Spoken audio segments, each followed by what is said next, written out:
What up mga solid subscribers, no? So ngayon guys, no, tagal ng huling upload natin guys, no? Ano ba yung huling upload natin? Medyo napahinga lang tayo dahil Holy Week, no? So ngayon, medyo ratsyado ulit tayo, no? Okay. Excuse me, no? So tingnan ko lang guys kung kailan yung huli kong upload, no? So 3 days ago, no? So sa iba I think mabilis lang pero sa akin matagal na yan. Ina-allergy ako pag hindi ako nag-upload, eh. Ganyan yung feeling ko, eh. Parang pag hindi ako nag-upload sa isang araw, talagang parang may feeling na hindi pwede, kailangan mag-upload talaga ako sa isang araw talaga. Like, kahit isa lang okay na ako doon, no? Parang hindi kompleto yung araw kapag hindi ako nag-upload. Okay guys, ang papanoorin natin guys, ito po. Actually hindi siya papanoorin, no? Hindi, actually papanoorin pala siya. Hindi na ako sanay mag-video kasi tagal na kasi. Ito yung shoutout kay Jayco Manangan TV, no? So this video entitled is SB19 Justin, kumpirmadong parte ng Encantadia Chronicles sang repasilip sa eksena, no? So I'm not sure guys kung this is a video of ito kay Jayco Manangan TV mismo, no? Pero tiyan natin, ewan ko lang guys, pero I think kung kanya man ito, napaka-solid niya, nalaman niya agad. Pero all credit sa kanya itong papanoorin natin. And ito, panoorin natin ito guys dahil alam natin na, for me napaka-enchanted talaga ng itsura ni Justin. Like, bagay na bagay siya talaga dyan. No? Alam niyo pa lang, doon pa lang sa What, di ba? Doon pa lang, nagpakita talaga si Justin ng angking talento niya pagdating sa artistry talaga and pagganap niya ng mga role. So, ito bagay na bagay talaga kay Justin to, no? So, guys, panoorin muna to and then mamaya i-research natin or alamin natin ano bang meron sa Encantadia, bakit bagay si Justin talaga to, no? And ano bang nilalaman ng Encantadia, okay, no? So, without further ado, let us all watch this.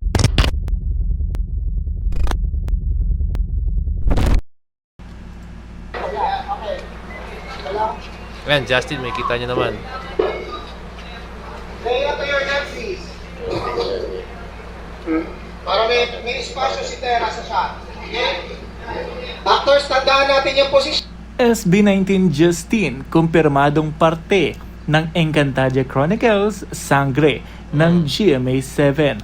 Nakita naman sa isang clip na nag-spread na mismo at nai-upload sa TikTok na kung saan parang kalaban. Actually guys, nakita ko yung ano lang neto, no, sa Facebook, no.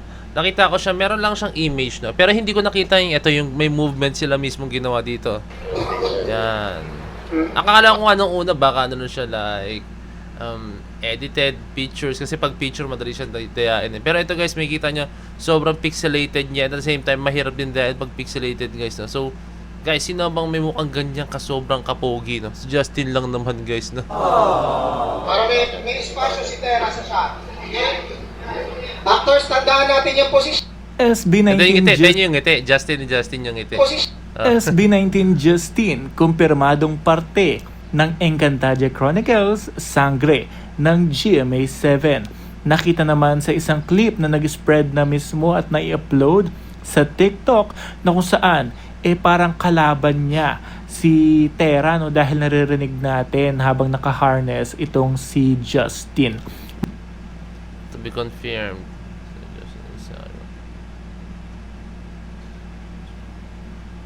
Masayang-masaya tayo dahil espekulasyon lang ito last year at hindi pa natin alam kung kumpirmado nga bang parte itong si Justin sa upcoming Telefantasia serye ng GMA this June. Kaya abangan na lang natin kung ano magiging papel at role ni Justin dito sa kapanapanabik na pagbabalik ng Encantadia Chronicles, Sangre.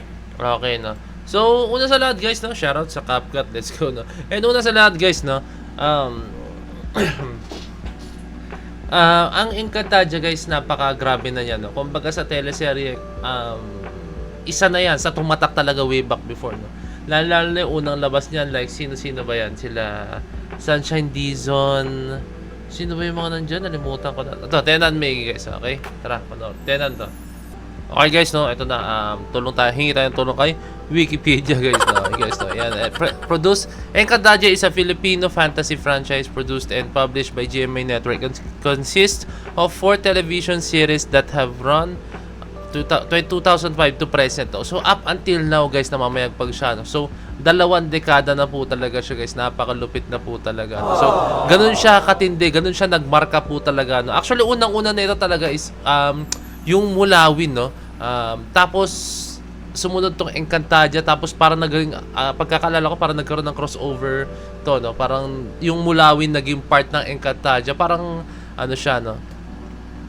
Ayan, total 160 episodes, yan, okay? Napakarami niyan, guys, as in, solid niyang Encantadia, no? Nung bata ako, guys, as in, pinapanood ko po talaga, yan, no? Had a cross, ayan, no, guys, kakasabi ko lang. Had a crossover film with Mulawin entitled Mulawin the Movie, which produced by GMA Pictures, no? So nagkaroon yan, guys, no? Parang nagsama sa isang screen Encantadia and Mulawin, guys, no? And gusto ko lang makita yung cast nito, guys, no? Yung original cast na yung ngayon nito, no? Kasi I'm pretty sure, guys, yung setting nito, yung lahat, yung location, mostly naman dito, guys, is CGI siya. At the same time, meron din dito. Noon dati, guys, nung hindi pa uso yung CGI, talagang hands-on sila sa paggawa ng mga props, mga ano. Pero guys, kaya na kasing i-CGI talaga. Napakagrabe na po talaga ng technology ngayon, no? As in, napaka-solid, no? So, ito na po yung cast niya, no? So, yan, ito po yung ano, no? So, 2005, 2000 to 2006, yan. Ayan si Sunshine Dizon, Isa Calzado. Yan, si Isa Calzado pala. Karil, Diana Zubiri, yan, no? Sila and Ding Dong Dantes, no? Okay. And then ano sila yung 2005. Sila yung original talaga, no? Sila yung original. And then si Don Sulweta, Nadine Samote, Don Sulweta ulit, no? Okay. And nung binuhay ulit siya noong 2016, yan, no? Max Collins, sa Amihan, and then si Marian Rivera, siya yung parang hindi ko na kung tatandaan talaga anong pronunciation niya, no? And then yan, naging si Glyza De Castro. Yan. Ano to? Yung Yang, yung Mayang. Okay. Kyle Padilla, diba? And then Gabby Garcia and Sanya Lopez, no? Okay. Yan. Sila pa rin, up until now, sila pa rin yung latest ngayon, no? So, yan, si Ruru Madrid pala yung, parang sumunod sa pagiging Ding Dong Dante. So napakarami nito. Yan. Napaka-solid ng cast nito talaga, as in, no? So, kung batang 90s ka, guys, no? Alam mo to. Like, kahit di naman 90s, kahit siguro 80s ka or what, no? Alam mo tong Encantadia, 80s tuloy, no? Basta, kung lumaki ka talaga sa panahon na yun, sobrang solid po talaga yung mga panahon noon is Mulawin, Encantadia, no? So, what I'm saying is, napaka-solid dahil si Ja, ang ating bunso, is magiging part po ng isang, for me, isa to sa pinakasolidong teleserye. Talaga, fantaserye po talaga, no? Isa yan, yung Encantadia, no? Na talagang tumatak po talaga sa atin, no? Kaya, I'm very happy for Ja na talagang naging part siya nito, no? So, wala pa tayong clear na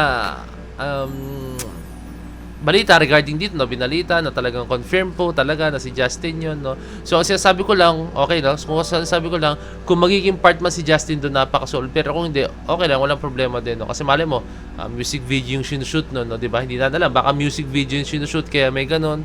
Or kanta nila, or baka sa Encantadia talaga, no? Kung ano man, guys, sa dalawang yun, no? Goods naman, walang problema, no? Pero kung sa Encantadia, wow, napaka-solid nito, napakagandang balita para sa ating mga fan po talaga ng Mahalima, no? So, ayun lang, guys. I hope na kahit paano is naging informative ako sa inyo and nabalik natin yung kabataan, no? Yung mga moments na yan, no? And yan, I hope marami din nakarelate. So, maraming salamat. So, this is Point of signing out. Peace. Bless you.